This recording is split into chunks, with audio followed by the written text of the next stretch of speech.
जिससे परिक्रमा में कोई त्रुटि ना हो? गिरिराज जी भगवान श्री कृष्ण का साक्षात वपु हैं। भगवान ने देवराज इंद्र की पूजा रुकवा करके गिरिराज महाराज की पूजन वृत्ति ब्रजवासियों में प्रकट की और स्वयं गिरिराज स्वरूप में प्रकट होकर कहा, मैं गिरिराज हूं और भोग आरोगा। और उसी समय भगवान ने गिरिराज जी की परिक्रमा पूरे ब्रजवासियों से कराई।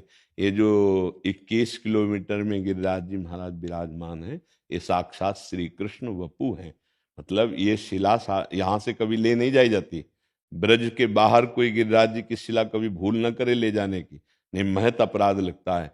और यहाँ जो परिक्रमा दी जाती है तो दाहिनी तरफ गिरिराज जी होते हैं पूरी परिक्रमा।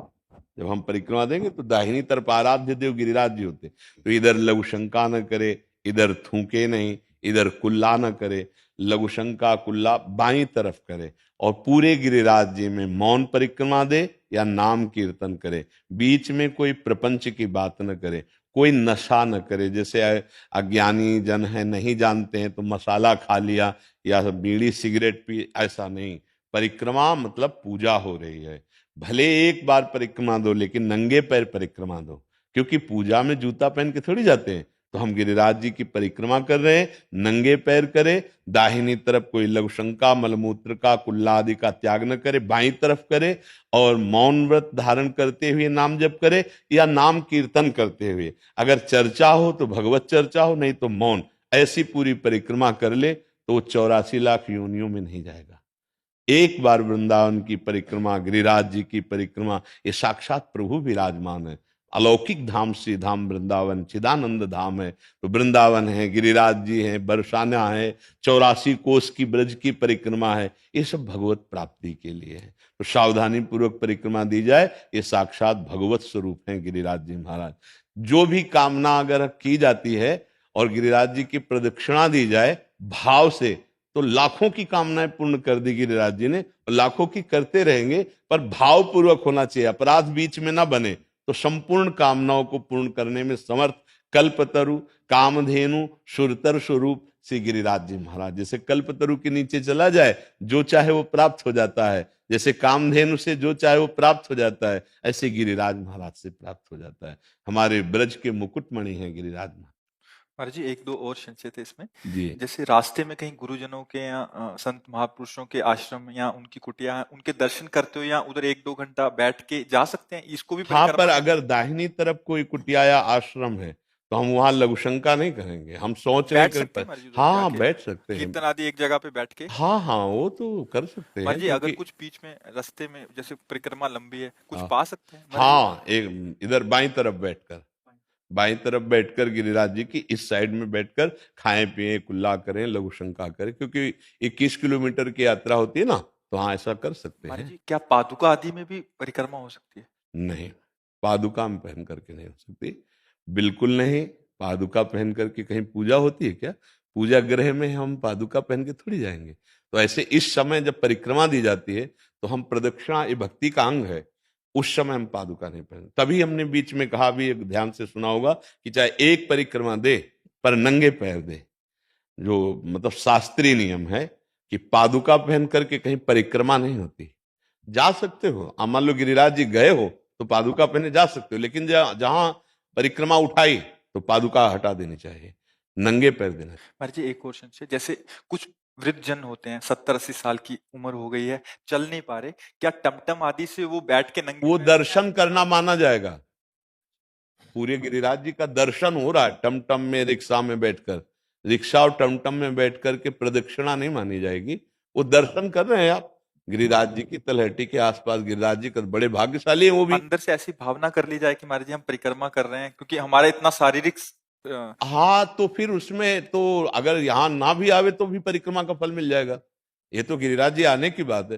मान लो 1000 कोस दूर है और वो गिरिराज जी का दर्शन कर चुका है एक बार, और प्रदक्षिणा एक बार कर चुका है और वृद्ध है, तो 10 मिनट बैठकर एकांत भाव में आया, एकाग्रता पूर्वक, और प्रणाम करके प्रदक्षिणा शुरू कर दी मानसिक, तो उसको वही फल मिलेगा। ये भी बात है, पर इतनी एकाग्रता सिद्ध पुरुषों में होती है। अब मन तो एक सेकंड में कितना चंचल है, कहां से कहां पहुंच जाता है। पूरी गिरिराज जी की परिक्रमा पूरी एकाग्रता से अगर मानसिक दे दी जाए तो वो भी प्रगट परिक्रमा का ही फल प्रदान करेगा। पर बड़े भाग्यशाली, जैसे अब शरीर वृद्ध है या शरीर में दम नहीं है चलने की, तो वो गाड़ी में बैठ करके, मतलब रिक्शा गाड़ी वो नहीं होती, टमटम या हाँ टमटम साइकिल आदि, आदि, हाँ। तो वो दर्शन है। देखो इसमें खास बात, जब हम कष्ट सहकर श्रम पूर्वक परिक्रमा करते हैं तो हमारे पाप नष्ट होते हैं। जो तप है, जो कष्ट पूर्वक किया जा रहा है, वो हमारे पापों को नष्ट कर रहा है। और पाप जब नष्ट होते हैं, हृदय निर्मल होता है, तो फिर हमें सुख की प्राप्ति होती है। हमें जो दुख मिलता है वो हमारे पाप कर्म है।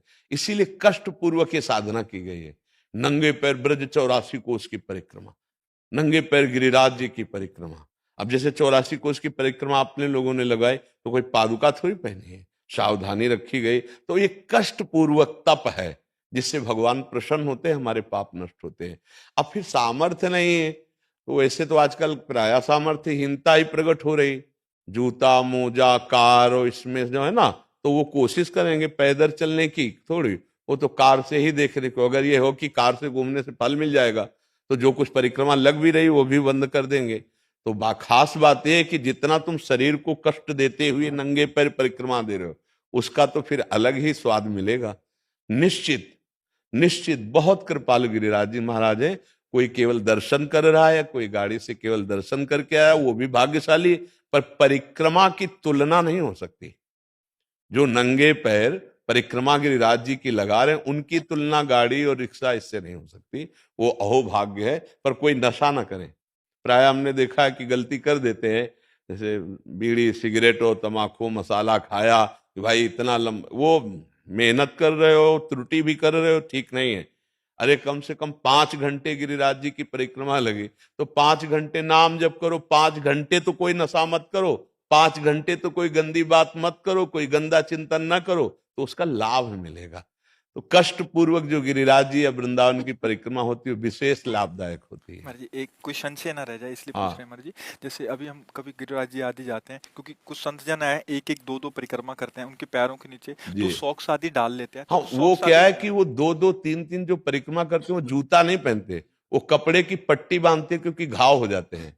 तो उस घाव की स्थिति में भी उनको अपने नियम पूरे करने हैं, तो वो कपड़े की पट्टी बांध लिए या ऊन के कपड़े का ऐसा कोई। उनका उद्देश्य जूता पहनना नहीं है, उनका उद्देश्य कि हमें गिरिराज जी की प्रदक्षिणा देनी है। पर अब पैरों में घाव हो गया। पहले अधिकतर हर जगह रज होती थी परिक्रमा में, अब प्राय कंक्रीट वाली रोड है, तो बहुत गर्म होने पर भी त्वचा कट जाती है। और वो दिन में 3-3 बार लगाते हैं, मान लो 24 घंटे में 3 बार, तो वहां घाव बन जाते हैं। अब उनको अपना नियम पूरा करना है, तो मोटी कपड़े की पट्टी बांध ली या ऊन के ऐसे धारण कर लिए, वो उनके लिए है, उनका निषेधात्मक नहीं है। हम खास बात उनके लिए जो कभी कभी कर रहे हैं, तो वो नंगे, वो कोई जूता नहीं पहनते। महाराज जी इसमें एक क्वेश्चन से हाँ आपने बोला जूते नहीं डालने, तो जी क्या जैसे अभी सर्दी आदि है, जी। जनसाधारण आदि सॉक्स डाल के डाल कर सकते हैं? नहीं नहीं, मोजा और जूता दोनों पादुका के अंतर्गत ही आते हैं। हम जब श्री जी के सामने निषेध किए हैं कि नहीं, तो आराधना के लिए मोजा नहीं। अब जैसे वही मोजा पहनकर लघु शंका की है आपने, वही मोजा पहन करके आप अन्यत्र भी, अब वही मोजा पहनकर ठाकुर जी के सामने, मुझे तो अच्छा नहीं लगेगा। हाँ भाई, एकदम ऐसी परिस्थिति है तो नए मोजा जो लघुशंका सोच आदि में नहीं है, और वो पहने हो, तो बात अलग है। जैसे गुरुजन वयोवृद्ध बीमार शरीर, तो वो धारण के पर नए मोजा, वो मोजा पहनकर वो बाथरूम नहीं जाएंगे। हाँ, अगर कोई ऐसी परिस्थिति है, तो ऐसा नए मोजा पहन करके फिर ऐसा कर सकते हैं। पर हमें लगता है कि अगर शरीर काम कर रहा हो, रोगी ना हो, तो कष्ट पूर्वक गिरिराज जी या वृंदावन की परिक्रमा लगानी चाहिए, जिसमें नंगे पैर हो तो और अच्छा है। जैसे बिहारी जी राधा वल्लभ जी के दर्शन के लिए है, तो हमें तो नहीं लगता कि कोई श्रद्धावान उनके सामने वही मोजा पहन कर जाएगा जो बाथरूम में, जो शौच आदि या जो अन्यत्र पहने जाते हैं। वहां तो नंगे पैर जाना चाहिए। डेहरी के बाहर उतार दो और फिर लौट कर आकर उनको पहन लो। दर्शन के लिए तो सिर भर जाऊं उचित अस मोरा, सबसे सेवक धर्म कठोरा। हम अपने प्रिया प्रीतम के दर्शन करने जा रहे हैं, धाम के दर्शन करने जा रहे हैं, और हम ऐसा सोचे। उचित तो यह है कि हम सर के बल चल नहीं पाएंगे, नहीं, यहाँ सर के बल चलें।